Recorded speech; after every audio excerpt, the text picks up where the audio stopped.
ITR 4 form की कुछ basic eligibility conditions होती हैं, आइए समझ लेते हैं। ITR 4 जो है वो खाली रेजिडेंट इंडिविजुअल्स, HUF और पार्टनरशिप फर्म्स फाइल कर सकती हैं। इसका मतलब NRI, कंपनी या फिर LLP के केस में ये फॉर्म फाइल नहीं हो सकता। आगे बढ़ते हैं तो ITR 4 में बेसिकली बिजनेस या प्रोफेशनल इनकम रिपोर्ट की जाती है। यहाँ पे आप प्रिजम्पटिव टैक्सेशन का यूज कर सकते हैं सेक्शन 44 AD या 44 AE में, और अगर आप प्रोफेशनल हैं तो आप 44 ADA के अंडर भी प्रिजम्पटिव टैक्सेशन यूज कर सकते हैं।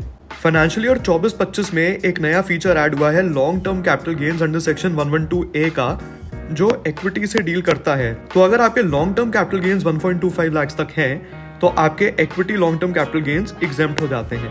तो अगर आपके पास पुराने सालों के कोई ब्रॉड फॉरवर्ड लॉसेस हैं या इस साल में कोई लॉसेस कैरी फॉरवर्ड करना चाहते हैं, आपको फॉर्म ITR 3 भरना पड़ेगा।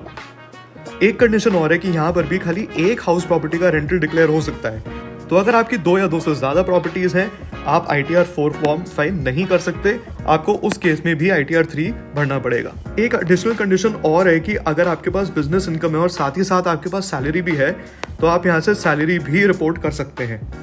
यहाँ पर भी आपकी जो टोटल इनकम है वो 50 लाख रुपीज से कम होनी चाहिए। तो अगर आपकी टोटल इनकम जिसमें बिजनेस इनकम आती है वो 50 लाख से ऊपर है, तो आपको ITR 4 नहीं ITR 3 फाइल करना पड़ेगा। तो अगर नटशेल में बात करें, ITR 4 में आप सैलरी, बिजनेस इनकम, एक हाउस प्रॉपर्टी से होने वाला रेंट और इनकम फ्रॉम अदर सोर्सेज जैसे कि इंटरेस्ट इनकम्स रिपोर्ट कर सकते हैं। और इसके अलावा अगर आपके long term capital gains from sale of equity shares और म्यूचुअल फंड्स 1.25 लाख तक के हैं फाइनेंशियल ईयर 24-25 में, आप इन लॉन्ग टर्म कैपिटल गेन्स को भी ITR 4 में डिक्लेयर कर सकते हैं। इस वीडियो को जरूर लाइक और शेयर करें और हमारे चैनल CA टॉकीज को जरूर सब्सक्राइब करें।